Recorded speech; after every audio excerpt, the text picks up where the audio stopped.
Hello बच्चों, let's see this question. The question says can interference be produced with X-ray? हमें बताना है कि क्या एक्सरे से इंटरफेरेंस पैटर्न प्रोड्यूस हो सकती है। तो हम इसके लिए जो की कंसेप्ट यूज करने वाले हैं वो होगा कंडीशन फॉर इंटरफेरेंस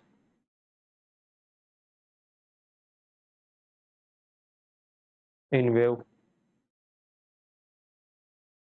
ठीक है, तो कंडीशन क्या होनी चाहिए इंटरफेरेंस के लिए, कोई भी दो हमारे पास वेव हो तो पहली कंडीशन क्या थी कि जो इंटरफेरेंस सोर्स है लाइट का वो मोनोक्रोमेटिक होना चाहिए। तो यहाँ पे मैं लिख देता हूँ the source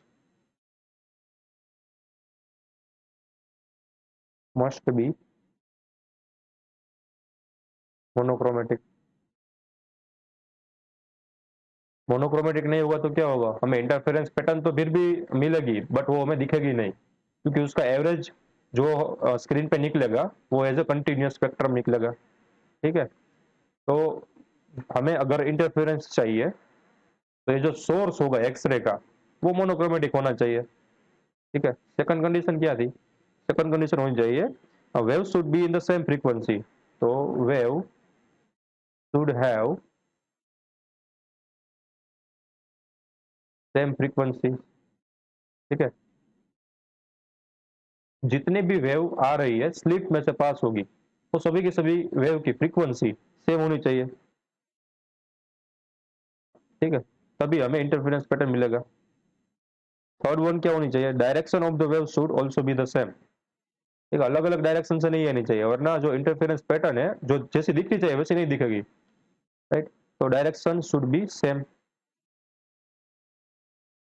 direction should be same. Fourth condition क्या थी, amplitude also near about same. ठीक है, एम्पलीट्यूड होगा ये जो लाइट का वो सेम होना चाहिए, यानी कि वेव का एम्पलीट्यूड सेम होना चाहिए। तो सेम एम्पलीट्यूड और नियर नियरली सेम एम्पलीट्यूड होना चाहिए। Nearly same amplitude of incident wave. Fifth जो कंडीशन थी वो क्या होनी चाहिए इंटरफेरेंस के लिए, the slit of the both source should be thin. ठीक है, तो slit of both sources should be thin. अगर ये कोई भी वेव इन पांचों कंडीशन को फुलफिल करता है तो वो इंटरफेरेंस पैटर्न प्रोड्यूस करेगा।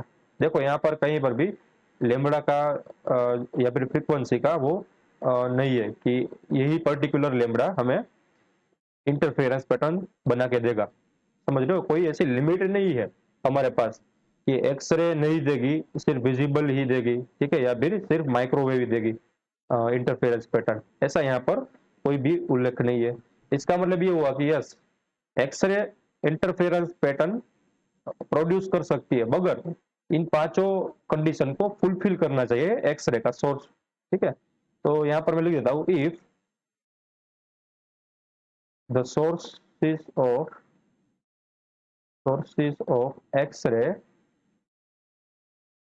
fulfill above condition, then we get interference pattern। ठीक है, एंड ये जो एक्सरे पैटर्न है वो हम एक्सरे डायफ्रैक्शन यानी कि जो क्रिस्टल होते हैं उसकी एटॉमिक स्ट्रक्चर को पहचानने में काम करते हैं।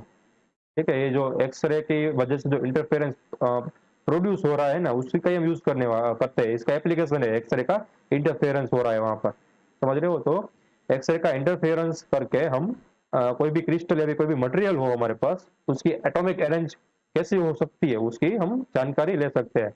तो इसका मतलब ये हुआ कि एक्सरे भी इंटरफेरेंस पैटर्न प्रोड्यूस करता है।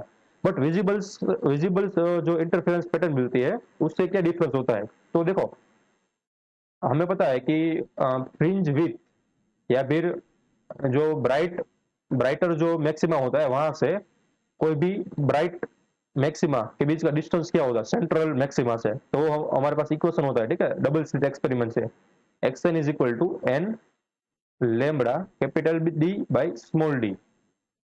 तो हमारे पास इस केस में क्या होगा कि जो एक्सरे की वेवलेंथ होती होगी, ठीक है, वेवलेंथ की रेंज होगी एक्सरे के लिए, रेंज ऑफ एक्सरे, ठीक है, वो होती है 0.01 नैनोमीटर से 10 नैनोमीटर तक की रेंज, राइट।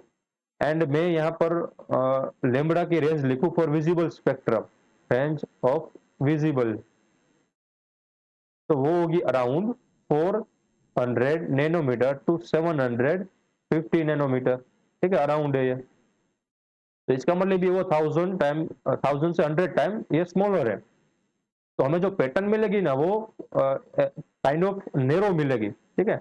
लेट सपोज मैं यहाँ पर ड्रॉ करता हूँ आपके सिंपलिसिटी आपको समझाने के लिए, ये थी वो थी विजिबल स्पेक्ट्रम के लिए स्क्रीन, ठीक है, विजिबल स्पेक्ट्रम क्या मिलेगी यहाँ पर सेंट्रल मैक्सिमम मिलेगा कि नहीं, थोड़े डिस्टेंस के बाद यहाँ पर वापस से मैक्सिमम मिलेगा, ठीक है, यहाँ पर भी मैक्सिमम मिलेगा। मैंने सर्कल डिनोट किया है, बट यहाँ पर आपको ये स्क्वायर फ्रिंजेस भी मिल सकती है, ठीक है, स्क्वायर भी मिलेगी, बट आपको समझाने के लिए यहाँ पर मैं सिर्फ एक सर्कल ड्रॉ कर रहा हूँ, ठीक है। यहाँ पर भी हमें क्या मिलेगा, यहाँ पर भी हमें मैक्सिमम मिलेगा, यानी कि लाइट मिलेगी, बीच में ब्लैंक होगा, तो ये विजिबल थी। वो उन दोनों के बीच का जो डिस्टेंस था ना, सेपरेशन था ना, वो ज्यादा होगा कंपेयर टू एक्सरे। अब मैं यहाँ पर बाजू में एक्सरे का ड्रॉ करता हूँ, तो उसका स्पेक्ट्रम या फिर उसकी जो इंटरफेरेंस पैटर्न मिलेगी वो क्या मिलेगी, तो एक्सरे की लेंथ वेवलेंथ है वो कम है, देखो यहाँ से, ठीक है। तो उसका जो बीटा मिलेगा उसकी वजह से, बीटा यानी कि separation between two successive slits, तो हमें पता है बीटा कैसे निकलते हैं, beta can be given by lambda D upon D, ठीक है, ये वाले फॉर्मूले से ही आता है। यहाँ पर n plus one and n जो ये एक्स एन की वैल्यू है उसको क्या कहते डिफरेंस ले लो उसका, तो हमें बीटा मिल जाएगा।